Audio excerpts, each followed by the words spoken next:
मैं आज की वीडियो में एक ऐसे टॉपिक पे बात करने वाला हूँ जो सवाल पाकिस्तान के तकरीबन हर तीसरे शहरी के ज़हन में घूमता है। कौन सा है वो सवाल? फाइलर कौन बन सकता है? क्या मैं फाइलर बन सकता हूँ? और क्या हर शख्स को फाइलर बनना चाहिए? आज की इस वीडियो में मैं एज अ टैक्स लॉयर ना सिर्फ इन सवालात के बारे में आपकी कन्फ्यूजन दूर करूँगा, बल्कि आपको लीगल रेफरेंसेस के साथ साथ ये सारी चीज़ें समझाऊँगा, ताकि आप ये जान सकें कि क्या आप फाइलर बनने के एलिजिबल हैं या नहीं, और अगर हैं तो कैसे। अस्सलाम वालेकुम, मेरा नाम खालिद बारी है, मैं एडवोकेट हाई कोर्ट हूँ। मेरी सर्विसेज हासिल करने के लिए या सलाह मशवरा के लिए आप नीचे दिए गए व्हाट्सएप नंबर पे मैसेज करके रब्ता कर सकते हैं। सबसे पहले आपका ये समझना बहुत ज़रूरी है कि फाइलर का मतलब क्या है। फाइलर किस शख्स को कहते हैं? इसका सबसे आसान और बेसिक जवाब ये है कि फाइलर उस शख्स को कहते हैं जिसका नाम एक्टिव टैक्स पे लिस्ट में यानी कि एटीएल में आता है। ये लिस्ट एफबीआर पहले हर हफ्ते अपडेट करती थी और अब डेली करती है। इस लिस्ट में सिर्फ उन लोगों का नाम आता है जो अपनी income tax return regularly file करते हैं। तो अगर आप अपनी रिटर्न रेगुलरली फाइल करवाते हैं और आपका नाम एटीएल में आता है तो आप फाइलर कहलाते हैं। अब यहाँ पे अगला सवाल ये आता है कि क्या हर शख्स फाइलर बन सकता है? किसी भी पर्सन को फाइलर करने के लिए कुछ फैक्टर्स को देखना ज़रूरी होता है, जिन फैक्टर्स की बिना पे उनको फाइलर किया जाता है। मिसाल के तौर पे, क्या आप पाकिस्तान में रहते हैं या पाकिस्तान से बाहर? दूसरा फैक्टर ये कि क्या आपकी इनकम कोई है या नहीं? आप बिज़नेस करते हैं या आपकी सैलरी इनकम है या आपकी कोई इनकम नहीं है? इन तमाम फैक्टर्स की बिना पे डिसाइड किया जाता है कि इस पर्सन को फाइलर बनाना चाहिए, यानी कि इस पर्सन को फाइलर बनना चाहिए या नहीं। अब ये देखते हैं कि कौन-कौन फाइलर बन सकता है। इस सवाल के जवाब को मैं कैटेगरीज़ वाइज़ डिवाइड करके आपको इसका आंसर करता हूँ। सबसे पहली कैटेगरी में सैलरीड इंडिविजुअल्स आते हैं, वो लोग जिनकी आमदन जो है वो तनख्वाह के ऊपर मुनहसर है। अगर आप सैलरी पर्सन हैं और आपकी इनकम 6 लाख सालाना से ज़्यादा है, तो आपके ऊपर टैक्स एप्लीकेबल होता है। जिसका मतलब ये है कि आपने अपनी रिटर्न लाज़मी फ़ाइल करनी है। अगर आप रिटर्न फ़ाइल नहीं करते, तो ये कानूनन जुर्म बन जाता है। दूसरा इसका मतलब ये है कि आपका फ़ाइलर होना ज़रूरी है, क्योंकि शुरू में जो मैंने आपको बताया कि जो पर्सन रेगुलरली रिटर्न फ़ाइल करता है, वो फ़ाइलर कहलाता है। तो सैलरी पर्सन जिसकी इनकम 6 लाख सालाना से ज़्यादा है, उसका फ़ाइलर होना मस्ट है। हाँ, अगर उसकी इनकम 6 लाख से कम है, तो उसके पास ऑप्शन है। वो फाइलर हो भी सकता है और नहीं भी।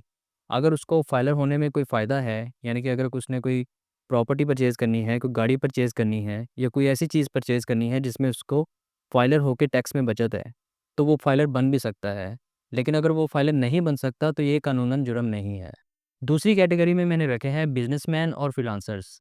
अगर आप किसी भी किस्म का कारोबार करते हैं, चाहे वो दुकान हो, चाहे वो कोई फैक्ट्री हो या कोई ऑनलाइन काम हो या आप फ्रीलांसर हो, आपको एफबीआर में लाजमी फाइलर होना चाहिए और अपनी रिटर्न फाइल करवानी चाहिए, क्योंकि आपका बिज़नेस रजिस्टर्ड होना चाहिए और एफबीआर ये कहता है कि आपका बिज़नेस एफबीआर में लाजमी रजिस्टर्ड हो।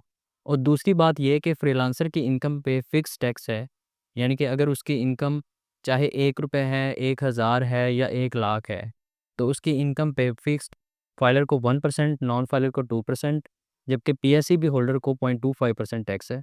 तो इसलिए फ्रीलांसर का फाइलर होना मस्ट है। Section 114 of income tax ordinance 2001 के मुताबिक आपका रिटर्न फाइल करना लाजमी है। नंबर थर्ड कैटेगरी में वो लोग आते हैं जिन्होंने कोई प्रॉपर्टी या गाड़ी ओन कर रखी है। अगर आपने कोई एसेट बाय कर रखा है जिसमें प्रॉपर्टी आती है, गाड़ी आती है, तो फाइलर होना आपके लिए बहुत फ़ायदेमंद है। लेकिन अगर आपने इनकम इतनी शो की है कि जो ये डिक्लेयर करे कि आप कोई भी एसेट बाय नहीं कर सकते, आपके अखराजात ही आपकी इनकम को कवर कर लेते हैं, तो फिर अगर आप कोई एसेट बाय करते हैं, तो फिर एफबीआर की तरफ से आपको नोटिस आने का खतरा है। एफबीआर आपसे ये पूछ सकती है कि ये पैसे कहाँ से आए, इसका सोर्स बताएँ। फोर्थ कैटेगरी में मैंने ओवरसीज़ पाकिस्तानी रखे हैं। ये बहुत ही कन्फ्यूजन वाला तबका है, क्योंकि बहुत सारे ओवरसीज़ पाकिस्तानी मुझसे मैसेज करके पूछते हैं कि क्या हमें फाइलर बनना चाहिए या नहीं। ओवरसीज़ 2 तरह के होते हैं। एक वो ओवरसीज़ पाकिस्तानी जिनकी टोटल इनकम बाहर से है, पाकिस्तान से कोई इनकम नहीं है। लेकिन दूसरे नंबर पे वो ओवरसीज़ पाकिस्तानी जिनकी पाकिस्तान से भी इनकम है और बाहर से भी। फर्स्ट कैटेगरी वाले ओवरसीज़ पाकिस्तानी के लिए फ़ाइलर बनना ज़रूरी नहीं है, लेकिन अगर वो पाकिस्तान में कोई एसेट का बाय एंड सेल करते हैं, तो अगर वो फ़ाइलर होते हैं तो उनको फ़ायदा है। तो इसलिए वो अपनी रेगुलर रिटर्न लाज़मी जमा करवाएँ ताकि उनका नाम एटीएल में रहे। दूसरी कैटेगरी वाले ओवरसीज़ पाकिस्तानी जिनकी इनकम पाकिस्तान से भी है और बाहर से भी, उनका फ़ाइलर होना लाज़मी है। वो अगर नॉन फाइलर होंगे तो उनके लिए मुश्किलात खड़ी हो सकती हैं। फिफ्थ कैटेगरी में वो लोग मैंने रखे हैं जिनकी कोई इनकम नहीं है। ज़ीरो इनकम वाले भी लोग फाइलर बन सकते हैं। अगर आपकी कोई इनकम या कोई एसेट आपके नाम नहीं है तो आप नील की रिटर्न फाइल करके फाइलर बन सकते हैं। लेकिन अगर इन दोनों में से अगर कोई भी चीज़ आपके नाम पे है, चाहे कोई एसेट नाम पे है, चाहे आपकी कोई इनकम है, तो फिर आप नील की रिटर्न फाइल नहीं कर सकते। फिर आपने उसकी तमाम चीज़ें डिक्लेयर करनी है।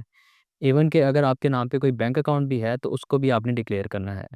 अब यहाँ पे ये देखते हैं कि नॉन फाइलर होना क्या नुकसान देता है। नॉन फाइलर होने की सूरत में गाड़ी और प्रॉपर्टी पे डबल टैक्स, बैंक ट्रांजैक्शंस पर high withholding tax, business contracts में इशू, गवर्नमेंट टेंडर्स और लोन अप्रूवल में रुकावट, और सेक्शन 182 के तहत आपके ऊपर पेनल्टी भी लग सकती है। तो इन चीज़ों को जानने के बाद क्या आप समझते हैं कि नॉन फाइलर रहना समझदारी है? फाइलर बनने का क्या तरीकाकार है? फाइलर बनने के 3 आसान स्टेप्स हैं। सबसे पहला स्टेप ये है कि आपने एफपीआर में रजिस्ट्रेशन करनी है। नंबर 2, आपने अपनी रिटर्न फाइल करवानी है।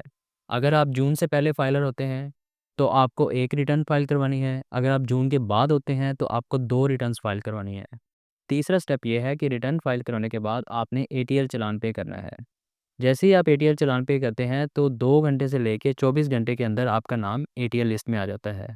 फाइलर होने के लिए आप मेरे व्हाट्सएप नंबर पे मैसेज करके सर्विस हासिल कर सकते हैं। यहाँ पे कुछ कॉमन मिसकंसेप्शंस हैं जिनको क्लियर करना बहुत ज़रूरी है।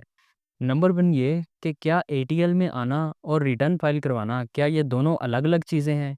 तो इसका जवाब यह है कि एटीएल में आना और रिटर्न फाइल करवाना दोनों अलग प्रोसेस हैं। एटीएल में सिर्फ उन्हीं का नाम आता है जो अपनी रिटर्न फाइल करवाते हैं। तो लिहाजा रिटर्न फाइल करना फर्स्ट स्टेप है और एटीएल में आना दूसरा। दूसरा सवाल ये है कि रिटर्न फाइल करने के बाद एटीएल में नाम कब आता है? इसका जवाब ये है कि रिटर्न फाइल करने के बाद आपका नाम एटीएल में खुद ब खुद नहीं आ जाता। इसके बाद आपने एटीएल चालान जमा कराना होता है, जिसकी तफसील मैं इस वीडियो में दे चुका हूँ।